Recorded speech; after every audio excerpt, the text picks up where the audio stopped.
समझ लीजिए कि नगर के सबसे बड़े सेठ थे, और जब पहली बार ये बुद्ध से मिले, इन्होंने पता क्या सवाल पूछा? इन्होंने कहा कि हे महात्मा, मैं जानता हूं कि जीवन में सबसे अच्छा काम है प्रव्रज्या धारण करके सन्यासी हो जाना। मैं जानता हूं कि जितना सुख आपको मिलता होगा सन्यासी होने से, उतना सुख किसी और को नहीं मिलता होगा, मेरे जैसे लोगों को तो नहीं मिल सकता। पर दुविधा यह है कि मेरे अधीन कई 100 लोग नौकरी करते हैं, उनका और उनके परिवारों का जीवन मुझ पर टिका हुआ है। मेरे पास बहुत ज्यादा संपत्ति है, वो संपत्ति गलत हाथ में चली गई, उसका दुरुपयोग भी हो सकता है। मैं तो बहुत मदद करता हूं समाज की, तो चला रहा हूं। मेरी दुविधा यह है कि क्या मैं ये सब छोड़ के भिक्षुक बन जाऊं, आपके पास आ जाऊं?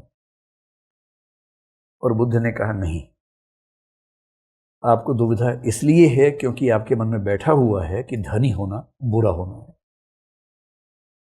बुरा धनी होना नहीं है, बुरा धन को अपनी चेतना पर हावी होने देना है।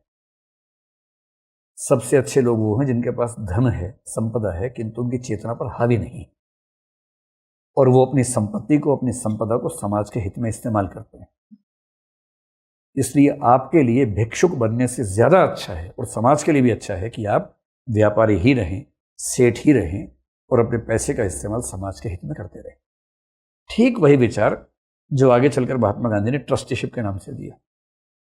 और महात्मा गांधी कहते भी हैं कि मेरे विचारों पर जैन धर्म की बड़ी भूमिका है, मतलब जैनों की, बौद्धों की। एक और अंग्रेजी विचारक थे इस वाले मामले में, John Ruskin, unto this last नाम से किताब थी, उसकी भूमिका भी इसमें रही। तो जो नए धर्म उभर रहे हैं, इसलिए उभर रहे हैं क्योंकि समाज बदल रहा है। समाज को इन चीजों से बचने के लिए नई परंपराएं चाहिए, और इसलिए वर्ण व्यवस्था को कमजोर करने वाले, यज्ञ में पशु बलि को कमजोर करने वाले, धनी व्यक्ति को सम्मान देने वाले, इस तरह के धार्मिक जो मार्ग हैं, उनकी डिमांड उस समय समाज में है।